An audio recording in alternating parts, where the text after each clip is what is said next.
Ma'asyiral muslimin rahimakumullah. Sebuah kisah tentang seorang pemuda yang mencoba melarikan diri dari malaikat maut. Kisah ini terjadi di zaman Nabi Sulaiman alaihi salam. Kisah yang mengandung hikmah bahwa segala sesuatu yang ditakdirkan Allah pasti akan terjadi. Meskipun kita berusaha lari dari sebuah takdir, tetap saja kita hanya lari dari takdir satu menuju takdir yang lain. Kisah ini juga menegaskan bahwa segala yang bernyawa pasti akan mengalami kematian. Dan jika kematian itu sudah datang, maka tidak bisa ditunda maupun dipercepat meskipun hanya 1 menit saja. Dikisahkan pada zaman Nabi Sulaiman alaihissalam, ada seorang pemuda yang bertamu kepada beliau. Kebetulan waktu itu Nabi Sulaiman juga sedang menerima seorang tamu yang terlebih dahulu datang. Ketika pemuda ini menatap tamunya Nabi Sulaiman alaihissalam, dia merasa ketakutan dan hatinya gemetar. Dikarenakan tamunya Nabi Sulaiman memandangnya dengan tatapan yang sangat tajam. Pemuda tersebut tidak berani menatapnya terlalu lama, sedangkan tamunya Nabi Sulaiman alaihissalam terus memandanginya seakan-akan tidak percaya dengan apa yang sedang dia lihat. Setelah beberapa saat, tamunya Nabi Sulaiman tersebut meminta izin untuk pergi meninggalkan kediaman Nabi Sulaiman alaihissalam. Setelah orang tersebut pergi, barulah pemuda tadi bertanya kepada Nabi Sulaiman alaihissalam, "Ya Nabi Allah, siapakah sebenarnya orang tadi? Sesungguhnya saya sangat ketakutan dengan tatapannya kepadaku. Seakan-akan tatapannya membuat jantungku berhenti berdetak. Dia memandangku dengan sangat tajam sampai aku tidak berani menatapnya," tanya pemuda tersebut.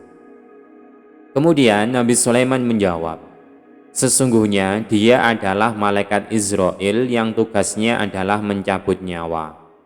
Mendengar jawaban dari Nabi Sulaiman alaihissalam, pemuda tersebut bertambah ketakutannya.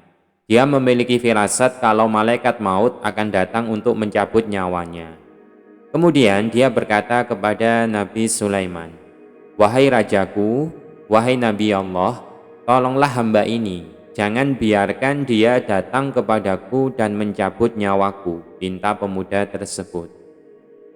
Nabi Sulaiman pun bingung dengan permintaan pemuda tadi. Nabi Sulaiman juga tidak tahu cara menyelamatkan pemuda tersebut dari kematian jika memang sudah ditetapkan ajalnya. "Wahai pemuda, apa yang harus saya lakukan agar bisa menolongmu?" tanya Nabi Sulaiman.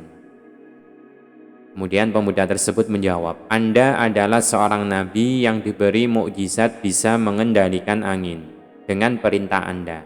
Anda bisa memerintahkan angin untuk membawa saya jauh dari tempat ini. Perintahkanlah kepada angin agar membawaku ke negeri Cina, agar malaikat maut tidak bisa menemukanku." Mendengar permintaan dari pemuda tersebut, Nabi Sulaiman menjawab, "Kalau masalah menerbangkanmu kemanapun engkau suka, insya Allah aku bisa melakukannya. Tetapi kalau menghindarkanmu dari kematian, sesungguhnya aku tidak mampu melakukannya." Singkat cerita, akhirnya Nabi Sulaiman memerintahkan angin untuk menerbangkan pemuda tersebut jauh ke negeri Cina. Setelah beberapa saat, malaikat Israel bertamu lagi kepada Nabi Sulaiman alaihissalam. Nabi Sulaiman melihat malaikat Israel dengan menampakkan wajah yang keheranan. Kemudian beliau bertanya kepadanya, "Ada apa denganmu, wahai malaikat Israel? Apakah ada sesuatu yang mengherankanmu?" "Ya benar, wahai Nabi Allah. Sesungguhnya hari ini saya telah mengalami kejadian yang mengherankan," jawab malaikat Israel. "Apa itu?" "Waktu saya bertamu kepadamu sebelumnya, saya melihat seorang pemuda bertamu kepadamu yang sebenarnya hari itu aku diperintahkan oleh Allah untuk mencabut nyawanya. Akan tetapi, catatan kematian yang aku terima bahwa aku harus mencabut nyawanya di negeri Cina yang jaraknya ribuan kilometer dari tempat ini. Makanya aku menatapnya dengan tatapan tajam yang tidak bisa aku percayai. Sampai akhirnya aku harus pergi meninggalkan tempat ini untuk melaksanakan kewajibanku di negeri Cina, yakni mencabut nyawanya.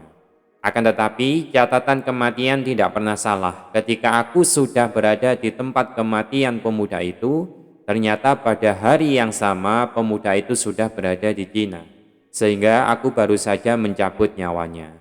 Kemudian Nabi Sulaiman menjawab, sesungguhnya akulah yang memerintahkan angin untuk membawanya ke negeri Cina atas permintaannya, yang berusaha melarikan diri darimu karena dia merasa ketakutan dengan tatapanmu kepadanya. Ikhwani ibadallah, semoga kita bisa mengambil hikmah dari kisah ini dan menyadari bahwa di antara takdir yang sudah ditetapkan Allah yang tidak bisa kita rubah adalah perihal kematian, baik itu waktunya, tempatnya, dan bagaimana cara kita mati. Semoga kita semua dimatikan dalam keadaan husnul khotimah bijahi Sayyidina Muhammad sallallahu alaihi wasallam. Wallahu a'lam bisihhati hadhihi hikayah.